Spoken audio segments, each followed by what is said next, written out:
Hello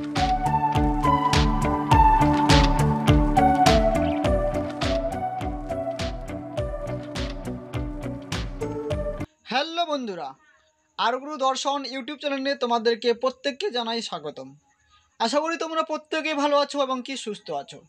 তো আজকে তোমাদের কাছে আবার একটি নতুন ভিডিও নিয়ে হাজির হয়েছি। তো আজকের ভিডিওটি হতে চলেছে সাজেশনের উপর, তাও আবার 6 সেমিস্টারে। তো যে সমস্ত ভাই বোনেরা 6 সেমিস্টারে পড়ছো এবং পলিটিক্যাল সায়েন্স বা রাষ্ট্রবিজ্ঞান বিষয়টি রয়েছে, পাস করছে, তাহলে আজকের ভিডিওটি শুধুমাত্র তোমাদের জন্য। তো চলো বেশি কথা না বলে ছোট্ট একটা ইন্ট্রো পরে ভিডিওটি শুরু করি।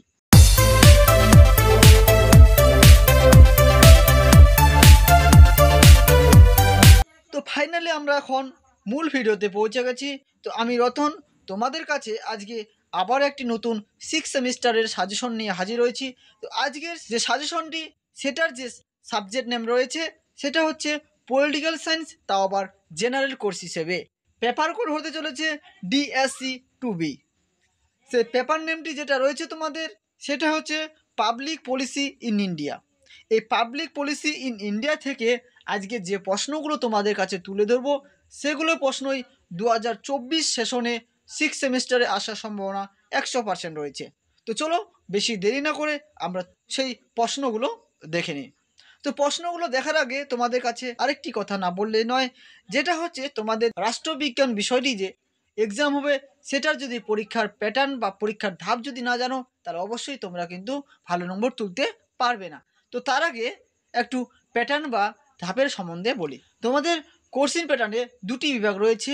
বিভাগ কয়ে তোমাদের 12 নম্বরের 4টি প্রশ্ন থাকবে, যার মধ্যে তোমাদের 2টি প্রশ্ন লিখতে হবে বা অ্যাটেন্ড করতে হবে। এবার বিভাগ ক্ষয়ের মধ্যে তোমাদের 4টি প্রশ্ন থাকবে 4 মার্কের, সেখানেও কিন্তু 2টি প্রশ্ন লিখতে হবে বা অ্যাটেন্ড করতে হবে।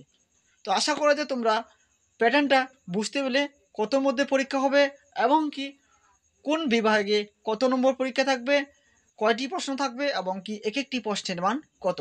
তো চলো এখন আমরা দেখে নিব প্রশ্নগুলো। তো প্রথম যে তোমাদের বিভাগ এর মধ্যে প্রশ্নটি রয়েছে 12 মার্কের, সেটা হচ্ছে ভারতের জননীতির অর্থ ও তাৎপর্য আলোচনা করো। দ্বিতীয় যে প্রশ্নটি রয়েছে তোমাদের জন্য, ভারতের জননীতি প্রণয়নের ক্ষেত্রে বিভিন্ন সামাজিক আন্দোলনের ভূমিকা আলোচনা করো। 3 নম্বর যে প্রশ্নটি রয়েছে সেটা হচ্ছে ভারতীয় জননীতি কাঠামো রচনার প্রশ্নের জওহরলাল নেহরুর মতাদর্শন বা দৃষ্টিভঙ্গি পর্যালোচনা করো। তারপরে যে 4 নম্বর প্রশ্নটি রয়েছে সেটা হচ্ছে রাষ্ট্রের মার্ক্সবাদী তত্ত্বের ভিত্তিতে নীতি বিশ্লেষণ ব্যাখ্যা করো।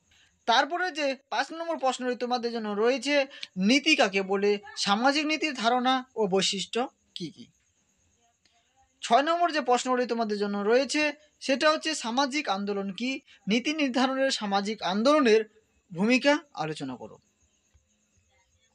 7 নম্বর যে প্রশ্নটি রয়েছে তোমাদের জন্য লাস্ট প্রশ্ন, সেটা হচ্ছে তনুশ্রী গোষ্ঠী সংজ্ঞা দাও, তারা কিভাবে নীতি প্রণয়নকে প্রবাহিত করে ব্যাখ্যা করো। তো এই ছিল বিভাগ কোয়ের তোমাদের 7টি প্রশ্ন, 12 মার্কের। এই 7টি প্রশ্ন তোমরা যদি ভালো করে পড়ো বা ভালো করে যদি তোমরা এই প্রশ্নগুলোর অ্যান্সার পড়ো, তার অনায়াসে তোমরা 4টি প্রশ্নের মধ্যে 4টি বা 3টি কমন পেয়ে যাবে। এটা 100% কমন। এটাই হচ্ছে তোমাদের ফাইনাল সাজেশন। তো তোমাদের কিন্তু আগস্টের শেষের দিকে বা সেপ্টেম্বরের প্রথমের দিকে পরীক্ষা হওয়ার সম্ভাবনাটা বেশি রয়েছে। তো তোমরা এখন থেকেই এই প্রশ্নগুলো পড়তে থাকো, এই প্রশ্নগুলো এবং এই প্রশ্নগুলোর অ্যান্সার তোমরা পড়তে থাকো। তো চলো নেক্সট প্রশ্নগুলো আমরা দেখে নিই বিভাগ ক্ষয়ের মধ্যে। তো বিভাগ ক্ষয়ের প্রশ্নগুলো দেখার আগে তোমাদের কাছে ছোট্ট একটা রিকোয়েস্ট, তোমরা যদি আরগুরু দর্শন ইউটিউব চ্যানেলটি এখনও পর্যন্ত সাবস্ক্রাইব না করো, তাহলে অবশ্যই সাবস্ক্রাইব করে দিও। আর ভিডিওটি যদি তোমাদের পছন্দ বা কাজের লেগে থাকে, তাহলে অবশ্যই ভিডিওটি একটি লাইক করে দিও। আর বন্ধুদের কাছে ভিডিওটি বেশি বেশি করে শেয়ার করে দিও।